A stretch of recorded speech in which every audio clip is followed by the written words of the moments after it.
ఏ ప్లేస్లో 5 రోజుల క్రితం ప్రగతి చెందినటువంటి మాలపాటి లోకేష్ అసత్య ఆరోపణలతో ఇక్కడ ప్రశ్న అటెండ్ చేయడం జరిగింది. దాన్ని ఖండిస్తూ మేము ఈ కార్యక్రమాన్ని ముందుకు తీసుకురావడం జరిగింది. దాని గురించి మేము ముఖ్యంగా మాట్లాడడం జరుగుతుంది. నిజం ఇంట్లో నుంచి బయటకు వచ్చేసరికి అసత్యం ఊరంతా తిరిగిందన్న సందాగా మాలపాటి కుటుంబం జగత్తులో చేసే అరాచకాలు, అన్యాయాలు, ఘోరాలు, నేరాలు ఇవన్నీ బాహ్య ప్రపంచానికి తెలియకుండా ఇన్ని రోజులకు జరిగింది. కానీ ఇప్పుడు వాళ్ళు చేసే నేరాలు, ఘోరాలు బాహ్య ప్రపంచానికి తెలుస్తున్నాయని చెప్పి దాన్ని ముందుగానే పసిగట్టి దొంగే దొంగ అన్నట్టుగా నుంచి బయలుదేరే ముందే అసత్యం ఊరంతా చుట్టొచ్చిందన్న సామెతగా వాళ్ళు చేసే ఘోరాలు ఆ స్థాయిలో ఉన్నాయి. వాటిని కొన్ని మాత్రమే ముందుకు తీసుకురావడం జరుగుతుంది.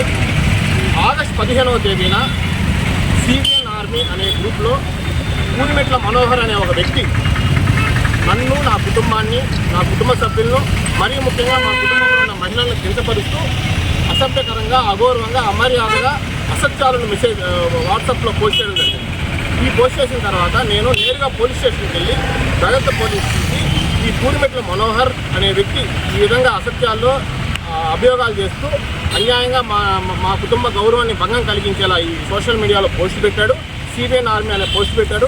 ఈ పోస్ట్ పెట్టడానికి వెనక మాలపాటి రవీంద్ర బాబు, అదేవిధంగా మాలపాటి లోకేష్, కంచెల సునీల్ కుమార్, అదేవిధంగా మాలపాటి సుధాకర్ రావు అనే వీళ్ళ ప్రోత్సాహంతో ఈ పోస్ట్ పెట్టాడని చెప్పి నేను లీగల్గా పోలీస్ స్టేషన్లో కంప్లైంట్ చేయడం జరిగింది. అది జరిగిన తర్వాత ఇప్పుడు 15వ తేదీ జరిగింది. 16వ తేదీ ఆదివారం, 17వ తేదీ సోమవారం రోజు నేను ఎస్పీ కార్యాలయంలో గ్రీన్ ఎస్టేట్కి వెళ్ళి నాకు జరిగిన అన్యాయాన్ని ఎస్పీ కార్యాలయంలో గ్రీన్ ఎస్టేట్లో ఎస్పీ గారి దృష్టికి తీసుకెళ్ళడం జరిగింది. ఎస్పీ గారు దాని మీద ఎంక్వైరీ చేసి చట్ట ప్రకారం యాక్షన్ తీసుకోవాల్సిందే జగత్ ఎస్ఐ గారిని ఆదేశించారు. ఇది తెలుసుకున్న మాలపాటి కుటుంబం వాళ్ళు చేసిన తప్పు ఎక్కడైతే బయటపడుతుందనే ఉద్దేశంతో సోమవారం అంటే 17వ తేదీ సాయంత్రం డిఎస్పీ ఆఫీస్కి వచ్చి మేము వాళ్ళ కుటుంబాన్ని కించపరిచామని, వాళ్ళ మహిళల పట్ల మేము అసభ్యకరంగా పోస్టులు పెట్టామని చెప్పి అసత్య ఆరోపణలు చేస్తూ ఈ డిఎస్పీ గారిని కలిసామని చెప్పి ఇక్కడ ప్రెస్ ముందు రావడం జరిగింది. నేను ప్రెస్ వేదికగా నేను వాళ్ళ ముక్కుసూటిగా నేను అడుగుతున్నాను. ఏమని అడుగుతున్నానంటే మీ కుటుంబ సభ్యుల్ని మేము కించపరిచేలా మీ ఏదైనా పోస్టులు పెట్టున్నామంటే అది బహిర్గతం చేయండి, అది పోలీస్ స్టేషన్లో కంప్లైంట్ ఇవ్వండి, నా మీద చట్ట ప్రకారం చర్య తీసుకోండి, నేను చట్టాన్ని గౌరవిస్తాను, చట్టబద్ధంగా వ్యవహరిస్తాము, అంతేగాని పోస్టు చేస్తున్నాడు అని చెప్పి అభియోగాలు చేయడం కాదు. నేను రికార్డెడ్గా చట్ట ప్రకారం నేను పోలీస్ స్టేషన్లో నాకు జరిగిన అన్యాయం మీద నేను కంప్లైంట్ చేశాను. తర్వాత ఎస్పీ గారిని కలిశాను. నేను లీగల్గా ప్రొసీడ్ అవుతున్నాను. నేను లీగల్గా ప్రొసీడ్ అయిన 2 రోజుల తర్వాత మీరు చవాకులు పేరుతూ మీడియా ముందుకు వచ్చి ఏదో జరగని దాన్ని జరిగినట్టు పూచి చూపించే ప్రయత్నం చేస్తున్నారు. ఇది తప్పు, ఇది ముమ్మాడికి తప్పు. నేను మీ కుటుంబ సభ్యుల్ని ఎప్పుడు కూడా ఏ గ్రూపుల్లో కూడా అసత్యంగా అభియోగాలు చేస్తూ అగౌరవంగా నేను ఏ మెసేజ్ పెట్టలేదు. దాన్ని నేను కమిట్ అయి ఉన్నాను. అలా ఏదైనా పెట్టాను, మీ కుటుంబంలో మహిళలను కించపరిచేలా మెసేజ్ పెట్టానని చెప్తే దాని మీద లీగల్గా చర్యలు తీసుకోండి. కానీ మీరు చేసిన తప్పుని కప్పిపుచ్చుకునే దానికి పదే పెద్ద స్వరాలతో అరిచినంత మాత్రాన అది తప్పులు కావు. చట్టం ముందు అందరూ సమానులే. ముఖ్యమైన విషయం జగదత్తులో నేరాలు, ఘోరాలు జరుగుతున్నాయి, అరాచకాలు జరుగుతున్నాయి. ఒకే కుటుంబం అరాచకాలు చేస్తున్నాయి. అరాచకాలు చేసేది ఎవరో ఒక్కసారి తెలుస్తుందా? మన తెలుగుదేశం పార్టీ అధికారంకి వచ్చిన తర్వాత అభివృద్ధి కార్యక్రమాల్లో భాగంగా మండల పరిషత్ కార్యాలయం ఎదురుగా సిసి రోడ్డు శంకుస్థాపన శిలాఫలకం అయితే శిలాఫాలు కొట్టింది ఎవరు? మీరా, మేమా? దీన్ని మీ సమాధానం చెప్పగలరా? అదేవిధంగా 2025 అక్టోబర్ నెలలో మా కుటుంబ సభ్యులు నిర్వహిస్తున్న డాబా హోటల్ మీద దాడి చేసింది ఎవరు? ఆ కేసు ఎవరి మీద ఫైల్ అయ్యి ఉందో ఆ విషయాలు తెలుసా?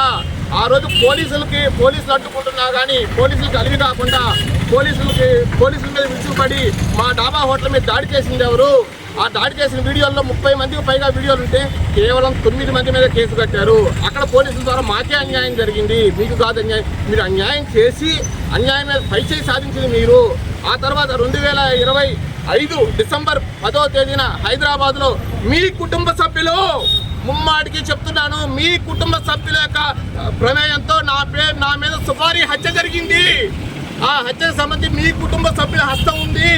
మీ కుటుంబ సభ్యులు నేను సభావేదిక పేర్లు కూడా చెప్పగలుగుతున్నాను. అన్జ్యుడిషియల్ పోలీస్ వ్యవస్థలో ఉంది కాబట్టి నేను పేరు చెప్పలేకపోతున్నాను.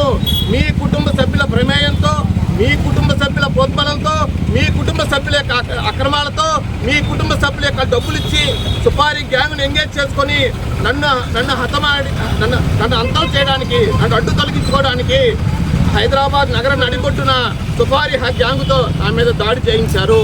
అదృష్టవశాత్తు నేను ప్రాణాలతో బయటపడ్డాను. ఇది హైదరాబాద్ పోలీసుల విచారణ ఉంది. పోలీసు విచారణ అన్నీ కూడా మీ కుటుంబం వైపే చూపిస్తున్నాయి. ఈ హత్య చేసింది మీరు, చేయించింది మీరు, సుపారీ గ్యాంగ్కి మనీ చేకూర్చింది మీరు. పక్కా ఆధారాలు ఉన్నాయి. దీన్ని కాదనగలరా? ఇది జరిగిన తర్వాత జనవరి 5వ తేదీ 2026 తేదీన మా కజిన్ బ్రదర్ కడియాల వెంకట సురేష్ దళిత యూనిట్ ఇన్ఛార్జిగా ఉన్నటువంటి కడియాల వెంకట సురేష్ ఇంటి మీద దాడి చేసింది ఎవరు? గృహోపకరాల వస్తువులు పగలగొట్టింది ఎవరు? టీవీలు ధ్వంసం చేసింది ఎవరు? తలుపులు పగలగొట్టింది ఎవరు? కిటికీలు పగలగొట్టింది ఎవరు? పాకిస్తాన్, ఆఫ్ఘనిస్తాన్లో ఉగ్రవాదులు చేసే చర్యలు చేసి దళితులో చేసి క్రైమ్ నెంబర్ 3/2026 దళిత పోలీస్ స్టేషన్లో కేసు ఎవరి మీద నమోదయ్యింది? ఆ కేసు ఇంతవరకు ఎందుకు ముందుకు రావట్లేదు? 15 రోజుల క్రితం మా సోదరుడు గౌరవ ముఖ్యమంత్రి గారిని ఆ కేసు మీద విడతపత్రం ఇవ్వడం జరిగింది. ఎస్పీ గారికి విడతపత్రం ఇవ్వడం జరిగింది. ఆ కేసు ఇప్పుడు ముందు జరుగుతున్న ఉద్దేశంతో అవాకులు చవాకులు పెడుతున్నారు. ఇది తప్పు. ఇంకో దారుణమైన విషయం, ఎక్కడైనా ఒక కమ్మ సామాజిక వర్గం ఫిర్యాదు చేస్తే 4 కమ్మ సామాజిక వ్యక్తుల మీద ఎస్సీ ఎస్టీ కేసులు కట్టించిన ఘనత మీది.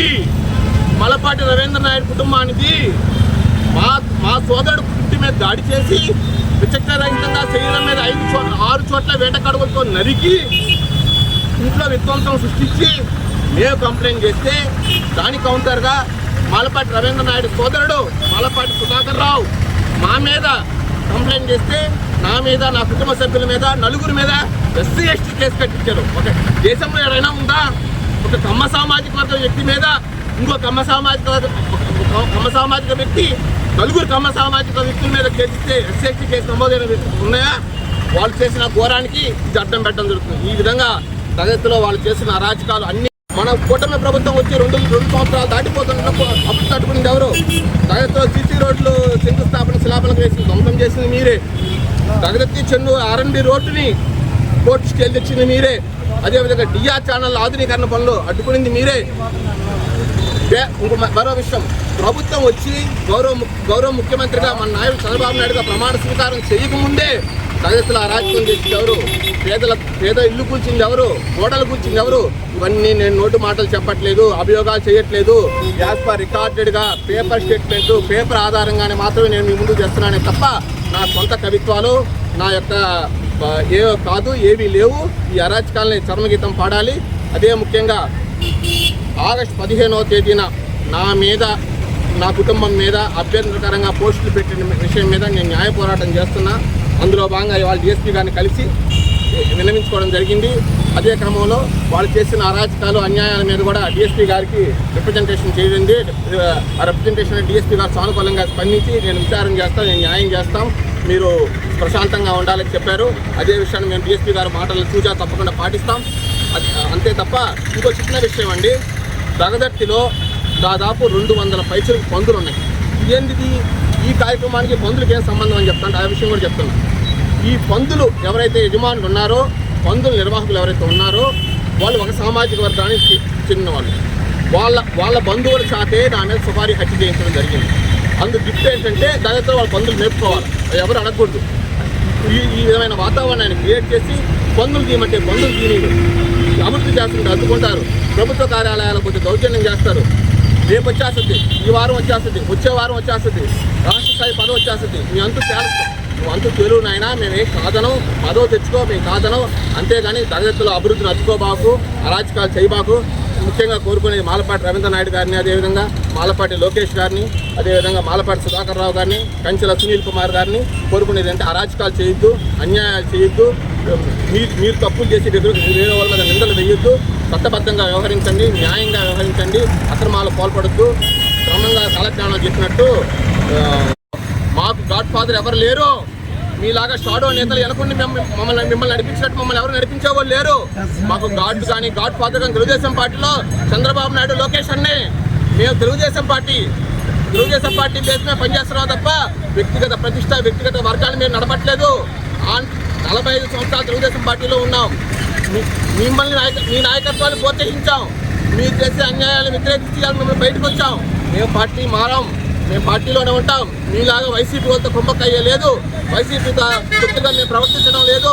మేము నిజంగా పార్టీ కోసం పనిచేస్తున్నాం, పార్టీ కోసమే ఉన్నాం, పార్టీ కోసమే నడుస్తాం, పార్టీ కోసమే ముందుకెళ్తాం. మా అజెండా అన్నీ కూడా పార్టీ తప్ప మీలాగా వ్యక్తిగత అజెండా పెట్టుకొని మీ దుర్మార్గాలు, అన్యాయాలు, అక్రమాలు, ఘోరాలు మీరు చేసి ఎదుటోళ్ళ మీద నిందలేయడం దొంగ అన్నట్టు ఈ అరాచక పాలన పక్కి పలకాల్సిన అవసరం ఉంది. మరో ముఖ్యమైన విషయం, రంగదట్టిలో వాళ్ళకి వ్యతిరేకంగా, అది తెలుగుదేశం వాళ్ళు అయినా పర్లే, వాళ్ళ వ్యక్తిగత కుటుంబానికి వ్యతిరేకంగా ఎవరైతే అడ్డం నిలుస్తారో వాళ్ళ దోవలను అడ్డుకుంటారు, పొలాలకు వెళ్ళే రోడ్లను అడ్డుకుంటారు, వ్యవసాయానికి అయ్యే నీటిని అడ్డుకుంటారు. ఎటుపోతుంది సమాజం? ప్రగతి మీ అరాచకాలు చరమగీతం పాడే రోజులు దగ్గరలో ఉన్నాయి. మీరు మీ అక్రమాలను బయటపడకుండా మాలాంటి అబాధ్యుల మీద మీరు ఈ విధమైన నిందలు వేయడం మంచిది కాదు. అది సమాజం అనేది గ్రహించదని సందర్భంగా తెలియజేసుకుంటూ